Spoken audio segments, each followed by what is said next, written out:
Hi friends, welcome to the Input channel. ಇವತ್ತು ನಮ್ಮ CNC Programming second chapter ಶುರು ಮಾಡೋಣ. ಈ ಚಾಪ್ಟರ್ ಬಂದು S function, spindle feed function. ಏನು spindle feed function? The spindle speed is specified with a numerical value following an address S.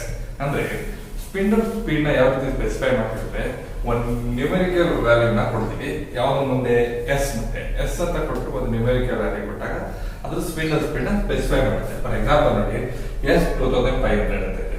ಇಲ್ಲಿ specified spindle speed 2500 RPM ಅಂತ ಇದೆ. ಅಂದ್ರೆ ಎಸ್ ಅನ್ನೋದು ಸ್ಪಿಂಡಲ್ ಸ್ಪೀಡ್ ನ ರೆಪ್ರೆಸೆಂಟ್ ಮಾಡುತ್ತೆ.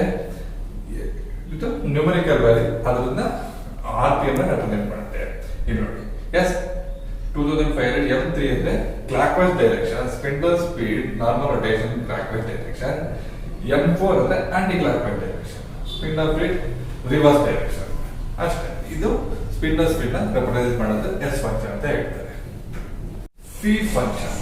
What is this feed function? Definition of feed function is the cutting feed rate refers to a feed rate when actually cutting a workpiece with a tool.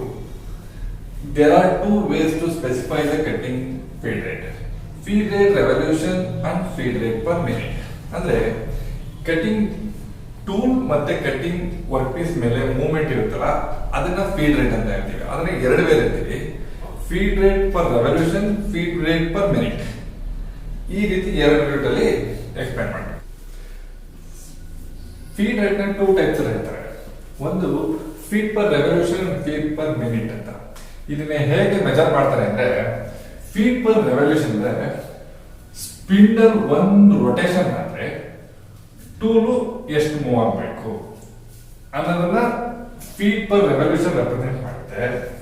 ಮತ್ತೆ ಒಂದು tool one ಮಿನಿಟ್ಗೆ ಅಥವಾ ಟೈಮ್ಗೆ ಎಷ್ಟು ಉದ್ದ move ಆಗಬೇಕು ಅದನ್ನ feed per minute ಅಂತ ಹೇಳ್ತಾರೆ. ಇದ್ರಲ್ಲಿ ಏನಿರುತ್ತೆ, ರೆವಲ್ಯೂಷನ್ mm ಪರ್ ರೆವಲ್ಯೂಷನ್ ಅಂತ ಹೇಳಿದ್ರೆ ಇದನ್ನ mm ಪರ್ ಮಿನಿಟ್ ಅಂತ ಹೇಳ್ತೀವಿ.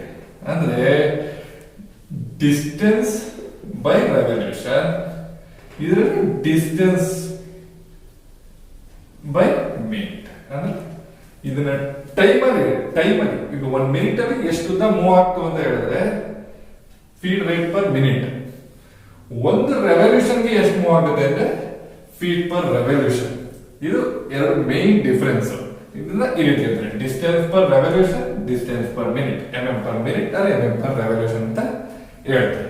This is the main fundamental difference between feed rate per revolution, feed rate per minute. T functions. T function tool functions ಹೇಗಿದೆ? The tool to be used for machining is specified with a numerical value following address T.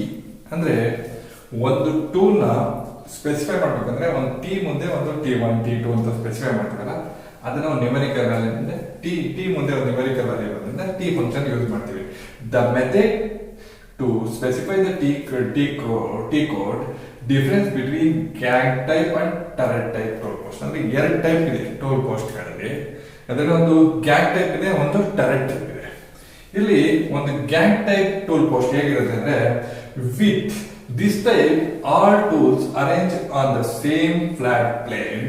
It is the advantages of shorter idling time because of no tool need to be changed is indexing. ಅಂದ್ರೆ ಇದಕ್ಕೆ ಯಾವುದೇ indexing ಆಗುವಂತ tool changing ಇರಲ್ಲ. ಈ time ಒಂದು flat ಒಂದು tool post ಮೇಲೆ ಹಿಂಗೆ boring bar, turning tools, boring tools ಈ ರೀತಿ ಅರೇಂಜ್ ಮಾಡಿರ್ತಾರೆ. ಇದು ಸ್ಪಿಂಡಲ್ ಆಫ್ಸೆಟ್ ಬಂದಾಗ 0 ಬಂದಾಗ ಅದು ರನ್ ಆಗುತ್ತೆ. ಈ ಒಂದು ಇದಕ್ಕೆ ನಾವು ಗ್ಯಾಂಗ್ ಟೈಪ್ ಟೂಲ್ ಪೋಸ್ಟ್ ಅಂತ ಹೇಳ್ತೀವಿ. Turret type tool post.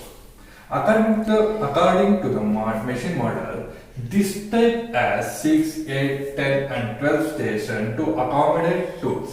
ಅಂದ್ರೆ ಈ ಒಂದು ಮೆಷಿನ್ ಮಾಡೆಲ್ ಅಲ್ಲಿ 6, 8, 10 ಈ ರೀತಿ ಒಂದು ಅಕಾಮಡೇಟ್ ಟೂಲ್ ಪೋಸ್ಟ್ ನ ಕ್ರಿಯೇಟ್ ಮಾಡಿರ್ತಾರೆ.